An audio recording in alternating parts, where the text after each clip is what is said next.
You know what is cool? The Hyperion from the Legend of the Galactic Heroes. So let's attempt to make it. Well, technically, I already have, but I think we could do better, especially on the model and assembly. The model that I used in the past works, but assembling the actual ship as well as 3D printing was a bit of a pain. One major goal for this iteration is to add pegs or alignment holes in order to create consistent fits without the need for a bunch of putty. A secondary goal is to add more personal touches to the ship, to add my personal rendition of the ship. So time to open up Blender and load a metric ton of reference photos from the original show. I first organized these photos based on their orientation. This helps to get a general idea of the main shape of the ship. I grabbed two images specifically, this top-down view and this side view. I resized them in such a way that they fit into each other perfectly, and I will use them to actually build the model. The general process consists of starting out with a basic block and resizing it until it fits the contours of the reference images.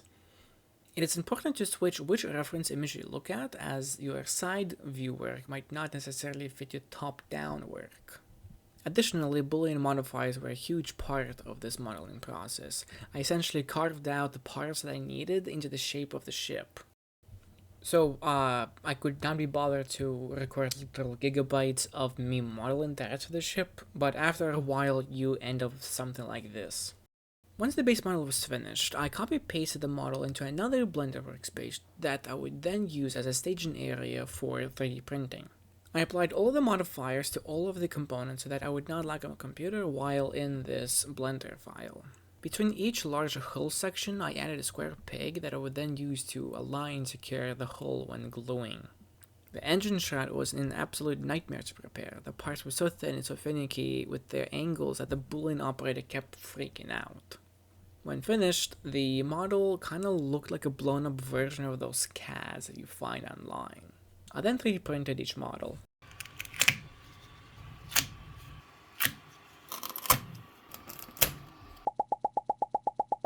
Ideally, I would have just attached the whole sections together, but the pegs did not fit in. So I had to sand down the pegs. Once the pegs were sanded to fit into the hole, I glued all the pieces together with some typical super glue. Surprisingly, the side hole fit in perfectly. This is definitely the highlight of the whole assembly process. I had to use an angle to enter the hole, but the cutout on the engine bay was a perfect fit.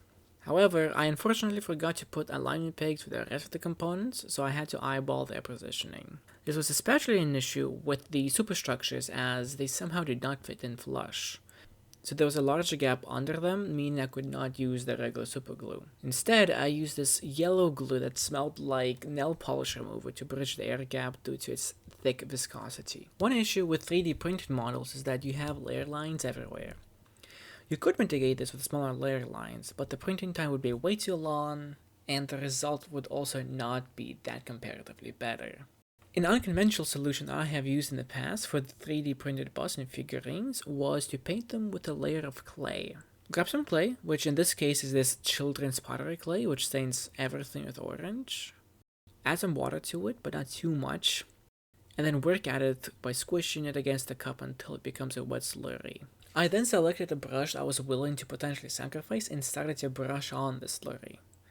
Ideally, you don't want to put too thick of a coat as you risk adding too much clay. It is a pain to remove the extra clay when it is dried. Once the clay dried, I coated the whole thing with a small layer of Mod Podge in order to secure the clay in place and to prevent the clay from touching moisture from the paint in the future. Despite my best modeling efforts, the model still had a number of gaps that needed to be filled, like the aforementioned superstructure, and so I just used more slurry and hope for the best. Finally, we can start to paint. Since the Hyperion itself is this dark green cyan color, I chose a color that I had on hand that I thought would make painting a bit easier, that color being green.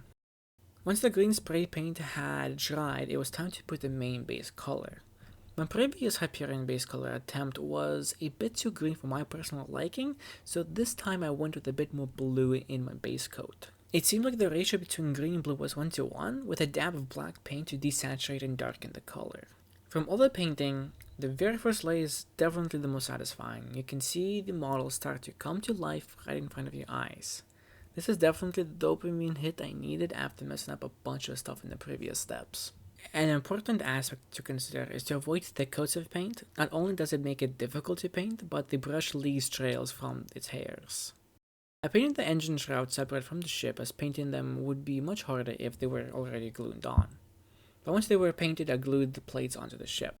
This particular step had the most issues with the pieces fitting together. Perhaps it is because my geometry was so garbage and small that the 3D printer choked trying to get all the little details in.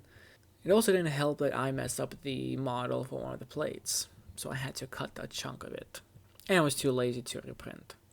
In the end, the engine shroud was visibly incorrectly put together compared to the Blender model, but oh well, womp womp. After a couple general coats of the base coat, it was time to put the shadows and highlights. My general strategy was somewhat messy. Grab darker colors and lighter colors from the base coat and stipple it haphazardly on the actual ship. Starting with the darkest and working towards the brightest, I started with the middle and worked towards the edges. The wet blending technique also helped with the transition between each shade. Overall, it looks decent.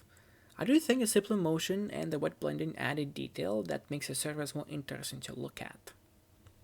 At this point of the project, I was getting kinda sick of all the small issues I kept finding, so I decided to brute force my way to the finish line even if some aspects were suboptimal. All that was needed were the antennas. I 3D printed them in one go. I think my bed was a little bit too high, which resulted in an elephant's foot on the printed results, but you can't really notice it luckily. While putting them on, I accidentally swapped a larger one with a smaller one. Oh well, I guess it adds homogeneity or something. I secured the antennas with super glue and some Mod Podge after it dried. I mixed light blue and a little bit of black in order to get this bluish gray color as it matches the color from the show. For highlights, I went with this pure white on the edges. Continuing on the trend of being lazy and kind of sick of the project, I reused my old display from my previous project. The display's connection points were super brittle due to the super glue I used. Hopefully, this stinky yellow glue will hold it better. I also additionally used Mod Podge to even further secure it. Overall, I do think it looks like the Hyperion from the show, and from afar it does look pretty cool.